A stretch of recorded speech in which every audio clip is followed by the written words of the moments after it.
Comment ne pas ressentir une forme d'anxiété profonde dans un monde qui semble chaotique? Comment ne pas se sentir angoissé, déprimé, en colère vis-à-vis d'une réalité qui ne semble pas récompenser ceux qui font ce qui est juste? Et oui, souvenez-vous qu'on a quand même Trump qui a été élu président de la première puissance mondiale. Comment faire lorsqu'on se rend compte que finalement le bonheur matériel à ses limites? Et bien à tout cela, la philosophie stoïcienne semble nous donner des réponses, semble nous donner une voie, plus encore, semble nous apporter de l'espoir là où tout semble obscur. Voyons donc plus en détail cette fameuse philosophie stoïcienne.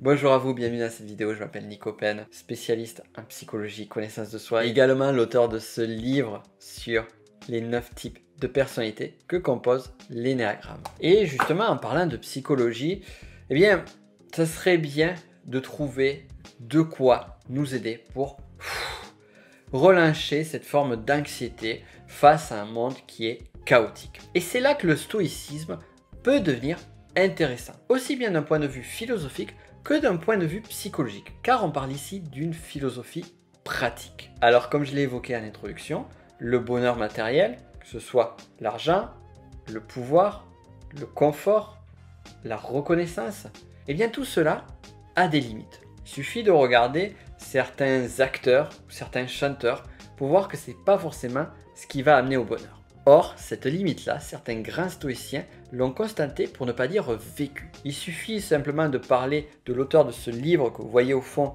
Marc Aurèle, Pensée pour moi-même, qui n'était rien de moins que l'empereur de Rome. Un homme qui avait tout et pourtant qui était un fervent défenseur du stoïcisme. On pourrait aussi parler de Sénèque, qui était dans les classes aisées et qui justement enseignait, pratiquait le stoïcisme.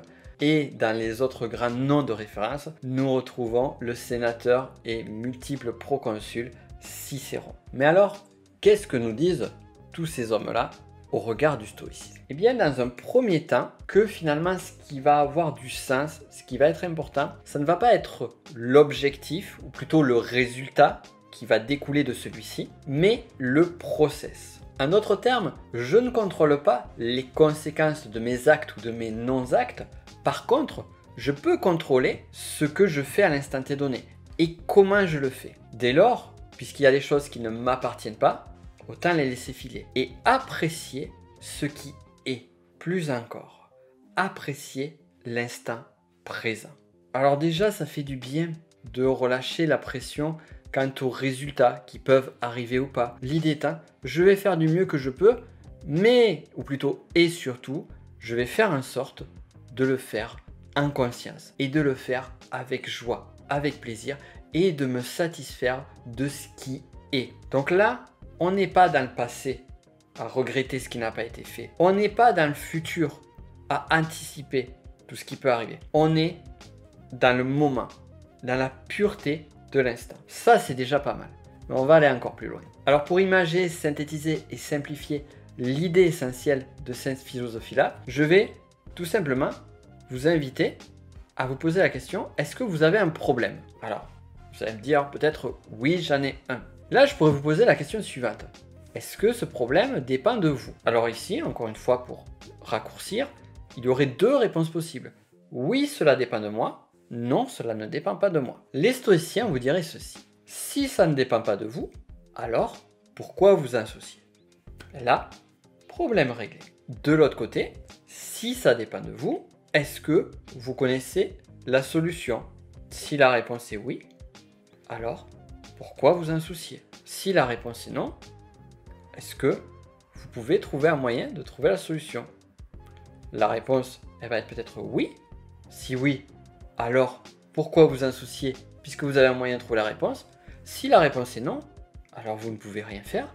Alors pourquoi vous en soucier? Alors ça peut sembler simpliste et très facile à dire, dans le sens, ok, j'ai un problème, il ne dépend pas de moi, mais à un moment donné, il va me tomber sur la gueule. Donc oui, ok, je veux bien essayer de ne pas m'associer, mais c'est plus fort que moi. Et c'est là où finalement, la philosophie stoïcienne va demander un effort, va demander un travail sur soi, un travail de lâcher prise. On revient à ce fameux lâcher prise. Je vais apprendre à me détacher de ce qui ne dépend pas de moi. Ce qui n'est pas évident, on est d'accord. Mais c'est un travail de volonté qu'il va être imposé à faire pour vous afin d'arriver à avoir progressivement ce détachement. Faire confiance en ce que vous ne contrôlez pas. Et de même, d'un l'autre côté, prendre votre responsabilité vis-à-vis de ce qui vous appartient, de ce qui est dépendant de vous. Et dire, ok, eh bien, j'ai conscience que là, je peux faire quelque chose.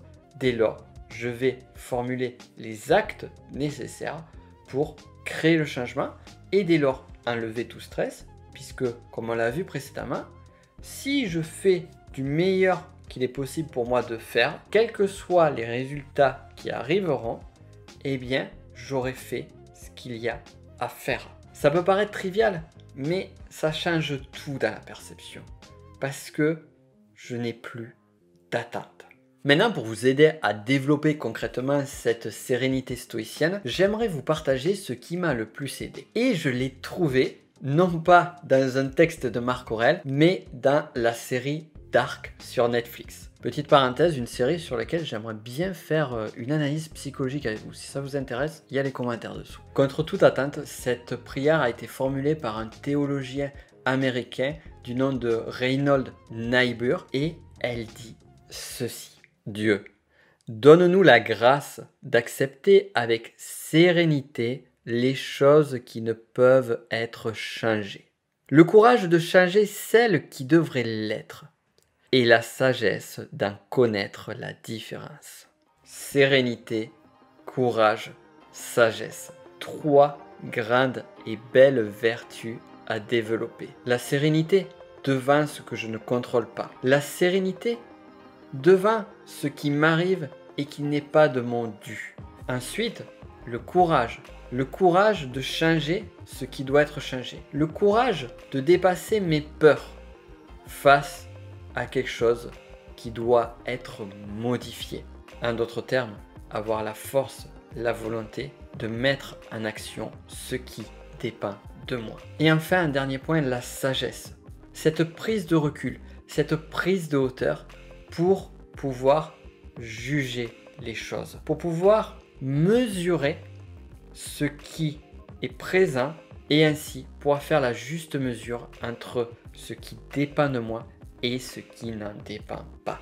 Voilà, c'est une très belle philosophie qui est très concrète et qui nous aide à mieux affronter les différentes choses de la vie. On pourrait également dire énormément de choses sur le stoïcisme. On pourrait aussi voir ce qui justement peut manquer. Et d'ailleurs, moi, un des points qui je trouve est à la limite du stoïcisme, c'est lorsqu'on va parler de tout ce qui est de l'ordre du spirituel. Bien évidemment, il est présent sur cette philosophie-là, comme sur bien d'autres encore, mais je trouve que le fait de s'intéresser, de regarder l'invisible, de regarder ce qui nous dépasse, eh bien ça peut apporter également d'autres réponses face à la vision qu'on peut avoir parfois chaotique des choses. D'ailleurs ça, je vous en parle un petit peu plus en détail et je ne suis pas seul pour le faire dans le premier lien qui est dans la description. Donc je vous invite vivement à regarder cette webconférence qui va véritablement vous aider, surtout si vous êtes intéressé sur tout le sujet, tout le domaine, tout l'aspect de la spiritualité